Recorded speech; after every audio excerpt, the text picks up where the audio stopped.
Okay, let's start, and then we'll admit people as they come. So this month, I thought it'd be a good idea to talk about scaling laws, AI scaling laws.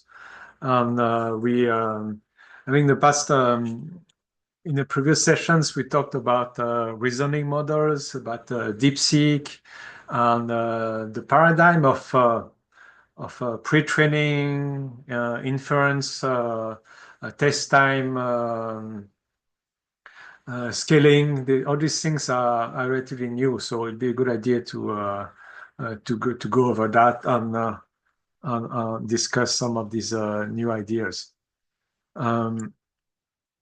So let me start. So this is AI scaling laws from pre-training to inference. So inference is what DeepSeek is doing. The new like O1, O3 models, O4 models are doing. Pre-training is what the traditional model like GPT-3 were doing.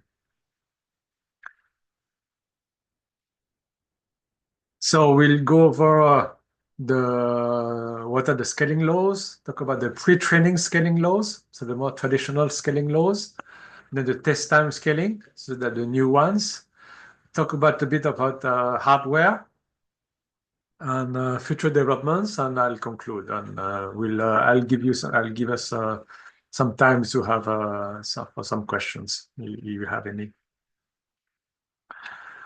So what are scaling laws? So the scaling laws says that a model performance, so as measured by an average loss, an accuracy, cross entropy, improves when we increase the amount of training data. So usually we talk for language model, the number of tokens or number of words, the size of the model with number of model parameters. So it could be the width of the model, number of neurons in one layer, or the depth of the model, number of layers, right, in the deeper neural networks. And in general, the number of compute, right? The number of compute will depend on the number of parameters and the number of data it has to manipulate. And the amount of compute, so if you're in computer science, or you must be familiar with that, it's is measured as flops, floating points operations per second. So it's measured by, so using the units are like teraflops, so 1 trillion of flops, petaflops, 10 to the power 15, 1 quadrillion flops, exaflops, 10 to the power 18, so we call 1 quintillion, it continues. So just as a reference, an iPhone 16, the latest model of Apple, is around 35 teraflops, right? For a cost of $799 for the base model. The fastest supercomputer is in the US. So I don't know if it is really the latest number, but they have the El Capitan that sits with the Lawrence Livermore Laboratory. Has an amount of compute of 2.7 at peak, 2.7 exaflops, right? So these are called like exascale supercomputers, right? So it's like 2.7 quintillion flops, and there are not many of them. Maybe in the US there may be three of them, or no, it's less than 5. It's a big deal. At least it used to be a big deal to have a computer that has to have more than 1 exaflop of compute power. And El Capitan was built for a cost of maybe around $600 million. Now, more recently, xAI, the company of Elon Musk, built Colossus. So it's a supercomputer designed to run the Grok model, Grok, I think. So the Grok 2, and they have a Grok 3, the latest version. So it's using 6 exaflops, with 100,000 NVIDIA H100 GPUs, right? And for a total cost of maybe approximately $3 to $4 billion. right? So it's a different scale. So I mean, you can easily check the numbers because an NVIDIA H100 chip, it's maybe like $25,000 or $20,000. You can see 25,000 multiplied by 100,000, you already have like $2.5 billion. It's just for the chip, but then you need to connect them and build the whole facilities so you can have like three to $4 billion. So it started with 100,000 NVIDIA chips. I think the target is to have 1 million. So now the short-term target is like the phase two is probably to, we call it the phase two, phase three, is to have 200,000 NVIDIA chips. And then I want to reach 1 million NVIDIA chips. Okay, so these are the initial plans, and many people want to do the same thing.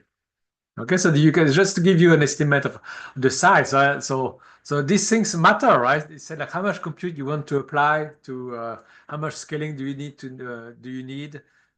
build your models, and all these things are translated into dollars and cents. Okay. On the right side of the slide, I'm citing Richard Sutton. So Richard Sutton, who's a professor in Canada, who recently received the Turing Award, like equivalent of Nobel Prize for computer science, for his research on reinforcement learning. He's also well known to have written the following. So this is the text. I'm reading part of it for you. It's called the Bitter Lessons. You might have heard of it before. What it says is that the biggest lesson that can be read from 70 years of AI research is that general methods that leverage computation are ultimately the most effective and by a large margin. The ultimate reason for this is Moore's law, or whether it's generalization of continued exponentially falling costs per unit of computation.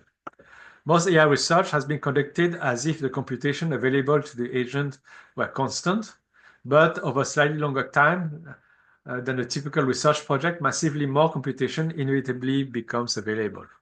Seeking an improvement that makes a difference in the shorter term, researchers seek to leverage their human knowledge of the domain, but the only thing that matters in the long run is the leveraging of computation, right? So this can be also understood in terms of what kind of AI models you want to develop. You build like a more. So what he's saying is that you apply more computation and your AI model is becoming like better. Maybe you don't need to spend that much time specializing your AI to a specific model, right? And do like some applied expertise to the model, because the next iteration of the OpenAI models and so on become like much smarter thanks to computation of Grok 3, Grok 4, Grok 5. Okay. I mean, it's not. This is what he thinks, right? It's not necessarily correct, but this is something that has been driven that has influenced like many AI researchers. Okay. So this is a slide I've presented before, so I'll go quickly on that.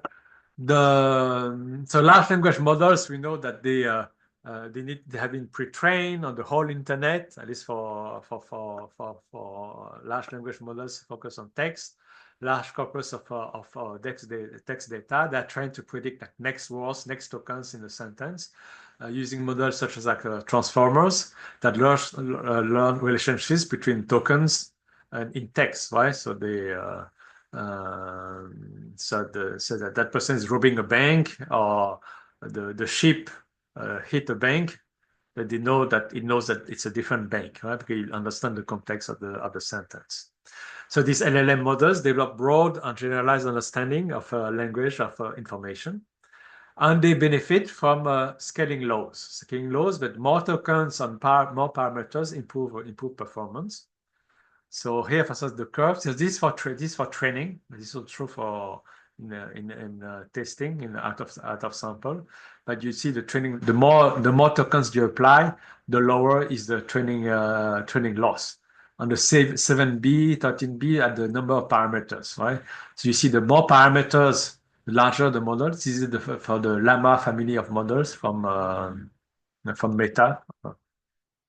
So you see like a model with 65 billion parameters is the red, has a lower like training loss, right? So the bigger model, you have lower loss. On more data, you have also lower loss, right? It's decreasing. Okay. So this is also so this is a very interesting report. You can read it on online from Stanford. The artificial index reports a lot of like interesting data. So I brought some of the graphs. So here, this is a number of parameters of AI models. Okay, and you see that the trend. So you see on the y-axis is a number of parameters. So this is like 1 trillion parameters. Right? So before we were talking about I was talking with the llama models. They were, like 65 billion parameters and so on. And the first few models, you say like 2012, they had less than 100 million parameters. And now you see, for instance, we talked about last time we talked about DeepSeek. DeepSeek has close to 1 trillion parameters, right? It's very likely that the largest GPT model are also like close to 1 trillion parameters. The Gemini models also are probably in that scale, right? So it's like imagine it's like 1 trillion parameters, right? 1,000 billion parameters. And you see that the academia they didn't show any like I mean I'm sure some academic models academia are a bit constrained by the cost of training these models, right? They don't have access to thousands of GPUs. So this is about so we talk about the size of the models, right? Size, so usually calculate by number of parameters, and here's like the size of the training data set. So this is in log scale. Log scale just means that if you do like the equal intervals, it's a multiply the factor of 100 here in that case, right? So you go from this to this, it's 100 more, etc. Right? So it goes up very fast. Or you see, for instance, for the Llama 3 DeepSeek models, you are close to 100 trillion tokens. 100 trillion is massive. So it's probably they use everything that you could find on the internet, right, to train their models. So you have like massive models and uh, training length, how much time it takes to train these models. So it takes so these are number of days, right? So it could be minimum of days to like 100 days to train these models, right? So it takes so it takes a lot of time. The cost, how much does it cost, right, to train these models? So here it's just like training costs. We don't talk about building the data center and so on. So for the Grok model, the XAI model, it costs around $100 million. Llama 3 costs $170 million. Gemini is like close to $200 million. Right? So that's why it's not accessible to academia, right? To run this model. It's very expensive. So these are like we talk about the number of compute, the training compute, right? So here they talk about petaflops, right? In the log scale, and you see that you are like close to 100 billion like petaflops to train like say Claude. Claude is from Anthropic, Mistral, GPT-4, and so on. So it's like huge amount of compute. So if you are smart around the amount of compute, so you can use less compute to train your model, you save a lot of money too, right? And, so it's very important. Uh, so these are like for, okay, what was the difference? So this is for different, okay, so these are for different like language, vision, and multimodal, right? And this is like for the different like different models. So Gemini, so these are so these are training costs, right? These are training costs for the different models. For inference, so inference means like when you use the model, when you go, you go on the website of OpenAI or Google and so on, and you query the models. Is what they call inference. You just query the model and ask for an answer to your prompt. So the cost is much lower. And here you can see it's the cost in dollar per million tokens, right? And typically you don't, the number of tokens that you get back is the number of words that you get back, right? So it's very low. So usually it's like a few cents, or the most expensive model could be like a few dollars to get an answer, but especially if they have to do a lot of reasoning, but it's not millions of dollars. Otherwise, nobody will use these models. And you see that the cost has been decreasing with time. So it makes sense. So you see that maybe try to transfer the cost from pre-training to inference, right? Especially because inference clients we pay for the inference, right? These companies, they don't pay for the inference, so the incentive is also to move more costs to the end user. So here, this is an example of log scale. This is for the GPT-3 model. So these are relatively old now, right? It's 5 years old. So here, this is the loss, could be called the validation loss. And so it is linear when you put this into log scale, right? So the amount of compute, so the more compute you apply, so it has a negative coefficient, right? So it means the more larger is the C, the smaller is the N, right? So more compute you apply, the lower is the loss, right? On validation. So validation means that on unseen data. Okay, here it's like petaflops multiplied by number of days. So one of the paper that people cite a lot when they talk about scaling laws is some research that OpenAI did in around that same time, 2020, where they tried to find that relationship between the loss and the data set size and the size of the model. Right? So it'll be here n, the number of parameters in the model, and the number of tokens in your data set, and it follows a relationship of this side, right? And when you put you plot test loss against compute, right? The number of flops, petaflops days, or against tokens or number of parameters. You see, it's a linear relationship, right? And you see they give you the equations. Okay. So this is something important work that they have done. And many of these, in fact, co-authors, they left OpenAI, I believe, and they founded Anthropic, the company that does Claude. So in fact, they are former researchers from OpenAI. After that, 2 years after that, the researchers from Google DeepMind, suggested they did some research. They come up with some new scaling laws. So scaling laws, right? So how the loss is related to the amount of compute, and number of size of the model, and data set size. So what they've noticed that so you need to care about both the size of the model and the size of your data set, right? So what they suggest is that just increasing the model size without worrying about the training data might not be optimal, right? So in fact, if you have a larger model can in fact underperform a smaller models that is trained on more data. Okay. So they study on a particular model that called a Chinchilla.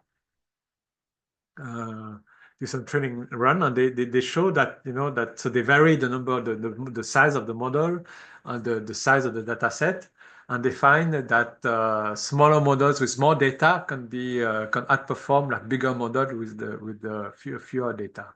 Okay. And so they find, in fact, here, so these are like first it is plot. I won't go over all the plot, but you see that so the training loss, right, and the number of compute. Right? The more compute you apply, is the lower is the loss. But you see that it's not necessarily the bigger models that outperform, right? So the bigger models are the yellow ones, and here the yellow ones has higher losses and the smaller models, right? So it tends to do as well, but if you apply more data, right? So the whole thing, the Chinchilla laws just say that you have to, as you increase the size of your model, you have to increase the amount of data you feed to the model, right? And so here these are you show like and with these laws, what you can do, you can see that for a given amount of compute budget, right, number of flops, right, you can find, okay, what is the optimal number of parameters that I need, right? So the size of the model, and also I can get also for a given compute budget, how much data I need to feed the model. Okay, so I think there's a rule of thumb that is from these Chinchilla laws that for one parameter, you need like 20 times more data. Than these 20 tokens for one parameter, something like that. Okay, they'll show, you can refer to this. It's a very important paper. You can read it in details. And they show also results in terms of ISO losses. So one curve means that they have the same amount of loss, and see the optimal ones, right, for given amount of loss, or you want to apply the minimum amount of compute, right? Because compute costs money, right? And you want to have the smaller model. Okay, so that's why your optimal point is here, right? Okay. So there are attempts to explain the scaling law. So it's not it's not trivial to explain this, but this is also, I think these are researchers. I know they might be also from. I think one is from Stanford, and maybe Stanford and Google. I'm not sure. At least some of them are from Stanford. So they try to analyze this and more like on some deep neural networks. So they suggest like 4 scaling regimes. Okay, that is based on what they call variance limited, resolution limited regimes. And that depends also, of course, the number of parameters and the data set size, right? And they identify different mechanisms behind these regimes, and they provide some evidence. So variance limited regime is like adding more data or model parameters significantly reduce the variance in the training process, leading to better generalization. So this is that regime where you add more data or increase the size of the model, it reduces the variance of the training process. Okay, and so it means that if you have like an under parameterized models with a data set size, you increase the data set size, or you have over parameterized models.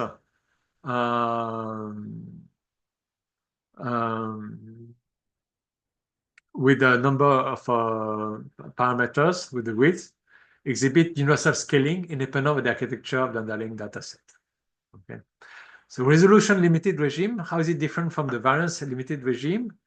What it says is that it's in the regime where the model's performance is limited by the ability of accurately representing the underlying structure of the data. So it means that the structure is too complex, as the model is not precise enough. It's what they call resolution limited, right? So the first one, it means that the data is too noisy, so that you don't have enough data.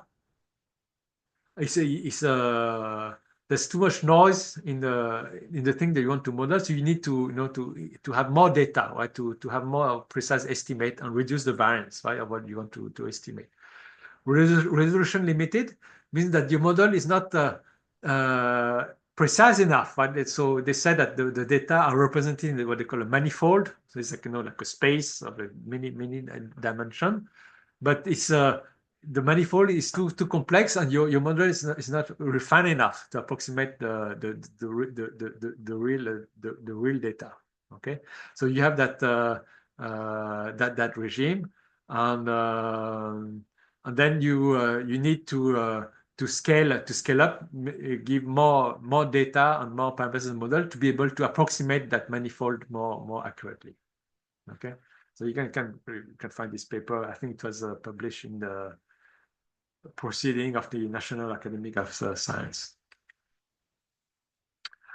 So from pre-training, we moved to so pre-training. We saw like use a huge amount of data, right? So it's training. I say it's a pre-training. There's also what we call post-training, right? It's post-training is like fine-tuning, instruction tuning, reinforcement learning with human feedback means that you try to specialize or refine the models after it has been trained. Post-training laws have been a bit less explored, because a bit ad hoc, where it depends on the specific domain. And so usually it's using like specific examples, but fewer examples. Could be just like thousands of examples and try to refine the models.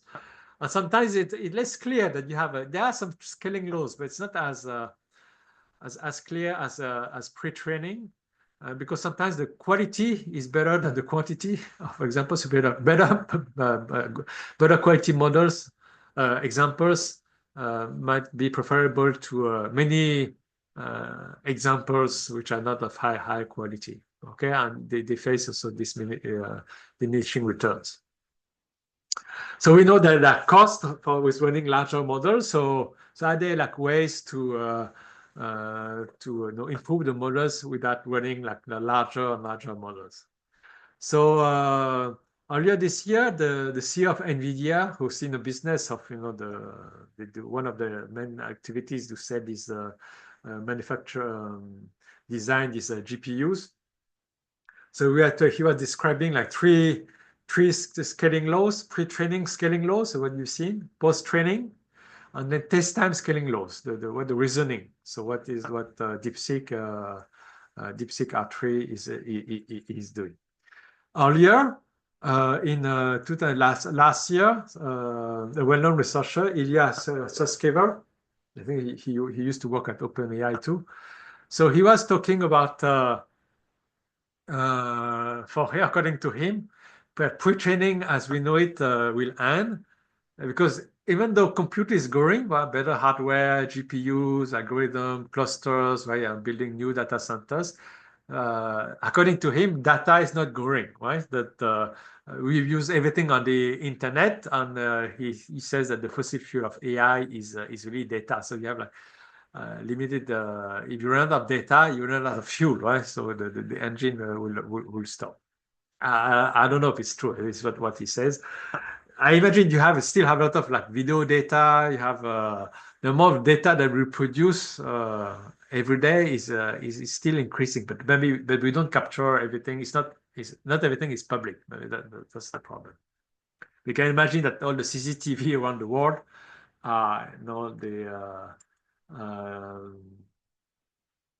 they're producing data, recording, and you have like things to measure, all kind of data in factories and so on. So the amount of data is huge. I think it's maybe not captured by the AI models. So what comes next? So it talks about different things, agents, the topic of my latest book. Synthetic data means that you produce your own data. Right? So try to manufacture data. Or inference time compute, or the test time compute is the same thing, like the O1 OpenAI O1 model. So this is the transition to test time scaling. So yeah, just talk about two papers that describe the test time computation. So the first one, so they look at exactly that. No, so is there a trade-off between computation training during computation during training, right? Or computation during test time, right? When the user doing inference, right? When we ask OpenAI O1 or DeepSeek DeepSeek for an answer, he'll make some computation, to come up with the answer. So should we allocate more time on test time or pre-training? Okay. And they have so I don't go over like all the details. So there are different ways to do there are different ways to do test time compute, right? So a few examples could be ask the model to produce different answers, right? And it will choose the answers that appears. I say like run, find 10 answers and finds the answers that is common among all these answers, right? Or you can do majority voting, or you can use last time we talked about reinforcement learning, so our reward model. So we take the answer that gives the highest reward, and you keep that one. So there are different ways to do the test time computation. And what they did in that paper is that depending on the kind of answer, if the answer is easy or difficult, different strategies work better. And what they found is that in an easy and medium questions, test time compute can outperform scaling up model parameters during pre-training. Right? So for easy to medium questions, test time compute is pretty optimal versus using a larger model. But for challenging questions, more difficult questions, a bigger model is still more effective. Okay, so this is what they found.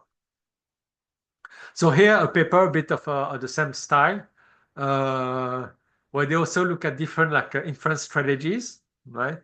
So the inference strategies is like a greedy search. Greedy search means something that means the token that gives the highest probability. So they give they give the answer that is most likely to be correct, but they just pick one, right?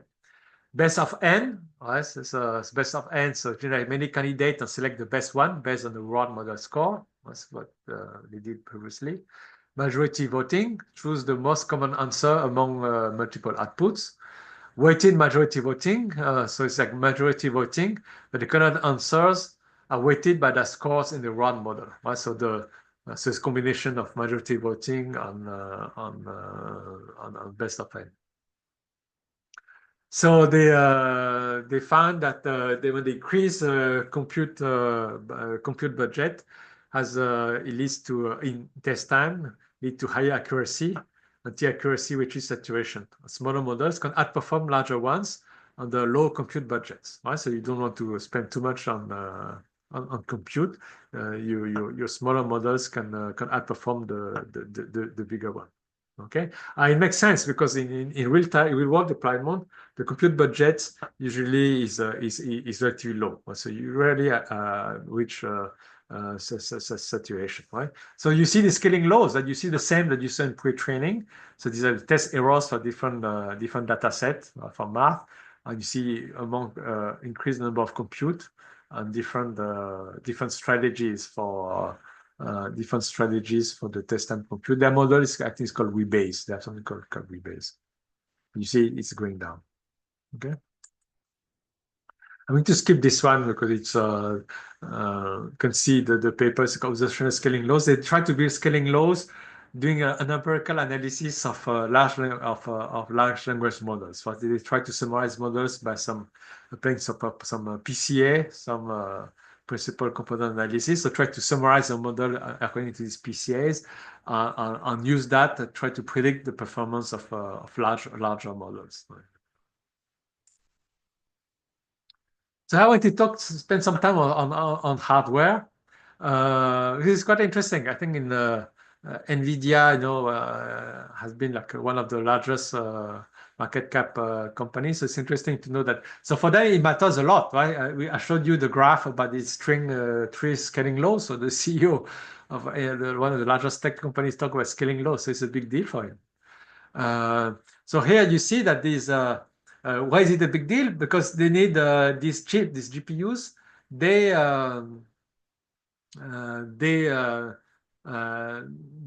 produce a lot of flops, right?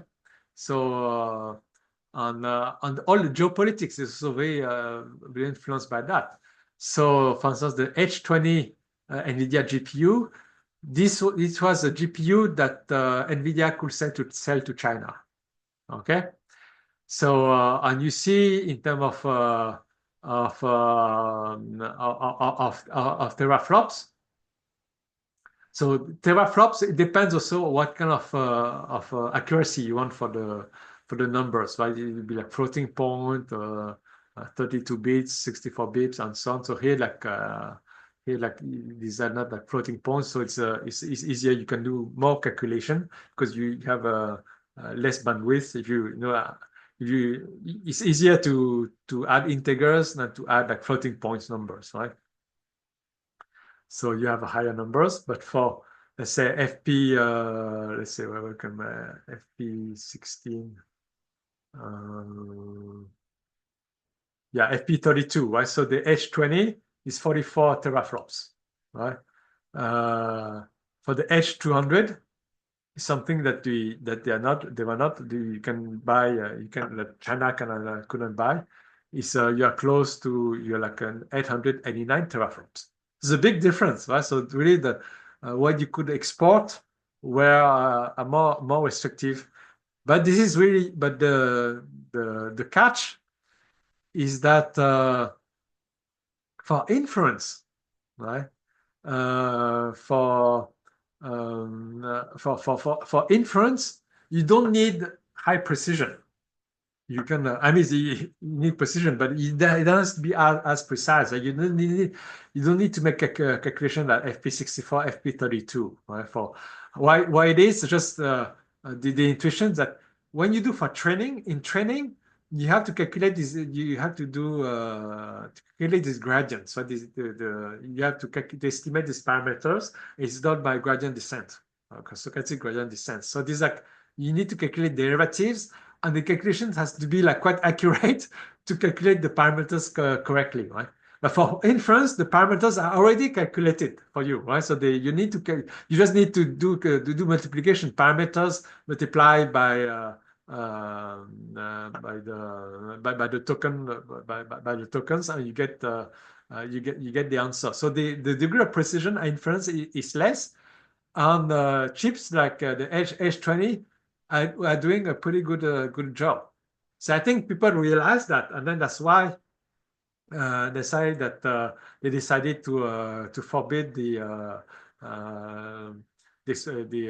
export of H20 to China. Well, at least it has to be licensed, so you need authorization to do that, right? So understanding the pre-training scaling and the inference scaling is a big deal, right? Because some chip we say training is very bad for training, but for inference it could be pretty good. Okay. So now suddenly NVIDIA had to write off like $5 billion of GPU because they're not allowed to sell H20 chips to China. Okay. And then the Chinese Huawei is working has built a chip that is quite similar to the H20 that is also quite good at inference, maybe not as good, but maybe 60% maybe, or at least a target, but at least they have the same number of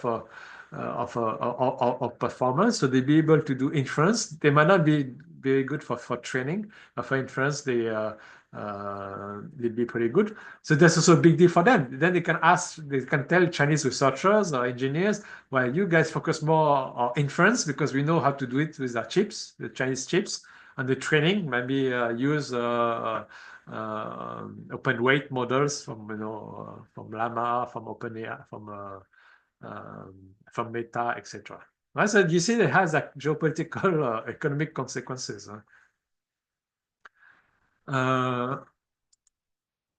So this is yeah. So I talked about so these are the performance of hardware. So this is from a company called Epoch AI. So you can see you go on the website. So these are the performance teraflops, right, at FP16, 14.16 bits, and you see where the different chips align, right? So you see that Huawei, in fact, has been working on GPUs, right, since 2018, but they were like quite far behind. They have a model like the Ascend 910 and yeah, so NVIDIA H100. Right? We saw that it's what XAI was using, and now we have H200, and now they're moving to the Blackwell family of GPUs, right? So this is also okay, peak performance. So this is also flops with time, and you see this is like an area that all these companies they try to compete. So the NVIDIA H100. So now the H200 is probably over there. Google is trying to do with the tensor processor unit. Okay, but you see the trend, right? The number of compute is increasing. The price performance too. So is that like inflation adjusted flop per second per dollar? Okay, no flop per second per dollar, and you want this to go up, right? And more flops per second per dollar for different like NVIDIA data centers. So the H100 is what the XCI has been building, and you see that the performance has increased. So future developments, one is to build a bigger and bigger like data centers of Stargate. So it's a joint venture, I think between OpenAI, SoftBank, Oracle, Microsoft, etc. Or at least they collaborate with this Stargate project. So they plan to invest $500 billion over 4 years, right, to build infrastructure for OpenAI in the US. They may even do it in the UK. So that target was to use. So we saw that Colossus was the XAI supercomputer. It was they were targeting 1 million GPUs. Here they target 2 million GPUs, right? 2 million GPUs. So the first year will be to build. So this is the first phase of this project. 2 million GPUs, 100 billion in investment, right? And then over 4 years, and who knows what they're going to build. They want to spend $500 billion. So they want the goal to accelerate the development of artificial AGI, the benefit of humanity, etc. Okay. So I also consumed a lot of energy, like 5 gigawatt of the data center. Okay. So this is like this the document where they announce it. And then the opposite of this, so you see they spend like a gigantic data center, but now the opposite of it, they build a smaller models, right? So these like a very like very small models. So this for MMLU is a benchmark is a AI benchmark, a question answering benchmark, and they said like for the given like performance, so above 60% of MMLU, 60% of right answer, they are able to build smaller models, right? So this so the Phi 3 Mini is from Microsoft, and now recently they build a model that use only like 2 billion parameters, which is like very small, right? We talked about models that use like 1 trillion of our parameters and can use the COVID in one bit, right? So these like these kind of models potentially, and you see like average score over benchmark. So this is a very tiny model, right? And you see that has been like outperforming, right? With a very small like memory footprint, right? So you can probably download this model on your phone or your at least for sure on your computer, right? And this run on the CPU, right? You can do both GPUs and CPUs, right? You can even do CPU implementation. You don't even need a graphic card. right? But you see that the improvement in performance with a kind of impressive and smaller memory footprint, right? So one side you have a gigantic like data center where you spend billions and billions of dollars. And on the other hand, you have like smaller models that don't even need GPUs. That probably will run on your phone, you run on your watch, and be, you know, maybe in your washing machine and your microwave, you'll be able to run these models. Right? These are this interesting. So to conclude, so they have scaling laws. They exist at different stages of AI life cycle, from pre-training to inference, pre-training, post-training, and inference. They exist. I focus on LLMs, but they do exist also in robotics, self-driving cars, other modalities, videos, and so on. Right? So more compute, more data, the better is the model. So this it seems that it's still true, especially for robotics. I think it's very difficult to tell the robots what to do exactly in all situations. So they're really trying to feed these like large language models or equivalent of that to robots. Okay, so more data, more model parameters, more compute, improve models in training and inference. So the beta lesson seems to be still applicable. So if we understand the scaling laws, right, it can help us optimize the development and usage of AI models. So what is the optimal size, optimal data, like the Chinchilla laws? They help us also to plan AI investments, right? So how big should be the data center? How much billions you have to spend? How many GPUs you have to order from Mr. Jensen Huang from NVIDIA, right? And understand how the AI ecosystem is going to evolve, right, in the next few years. You can with this you have a good idea of that. Say, what's the demand of the most advanced GPU chip from NVIDIA. For example, the CEO of Microsoft has been canceling some data centers. I mean, the construction of data centers. Maybe internally they say, well, maybe we don't need that many GPUs, or maybe we can spend more time on inference. I don't know, but this is the kind of thing that as a CEO of a tech companies, you have to think carefully. Is it worth spending $500 billion when we spend more time doing the compute, have better algorithms, and with a better way to do that? So in China, for instance, the DeepSeek, they've been using fewer chips because they are more constrained, right? And also, if AI scaling laws reach a plateau, right? If we observe that the performance is not increasing like the Chinchilla laws and the scaling laws predict, we might need to find other alternatives, right, to reach AGI. So just as an anecdote, the OpenAI came up with the GPT 4.5, and it seems that they spend maybe I don't know. They spend like maybe 10 times more compute than the previous version of than GPT-4, but they spend like a lot of resources on it.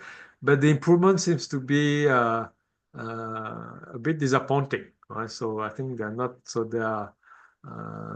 I know they're not as aggressive as deploying GPT 4.5. They might even like withdraw some of the deployment of GPT 4.5. So it's not that easy. So it's not that you spend more compute and so automatically it improves. You can have maybe just like short-term difficulties.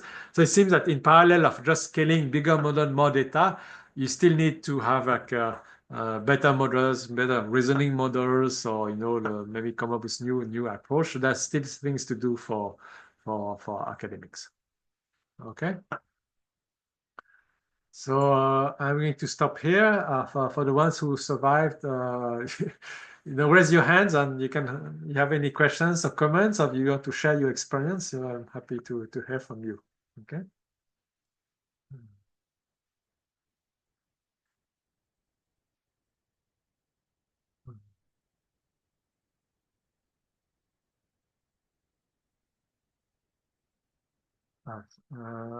Sorry.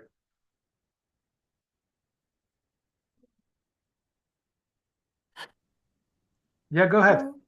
Yes. Thank you very much. I enjoyed Oh, is Nasiba talking? You want to go Yeah, ahead? maybe let Nasiba speak first. Yeah. Yeah, yeah. Thank you, thank you. Very, very insightful presentation and a very good timing as well. I was just wondering if we could have access to the recording or the slides Yes, yes, the eventually. recording is be on YouTube, and I'll share the slides on the Meetup group. Send the link. Oh, Yeah. perfect, perfect. Thank you very much. Yes, Raj, go ahead. Yeah. Once again, this is my second time on your call, and very thorough. And just wanted to say you did a good job. So I enjoyed it, and looking forward to the next one. Oh, okay. Thank you. That's very nice. Okay, so thank you very much. I'll put everything online and don't hesitate to share. But I think this is a very interesting topic. You know, even if you're not AI researcher, you're yourself as an investor, as you know, as a user, it's interesting to know. You know, there's why all these things are happening. Okay, so I'll stop the recording.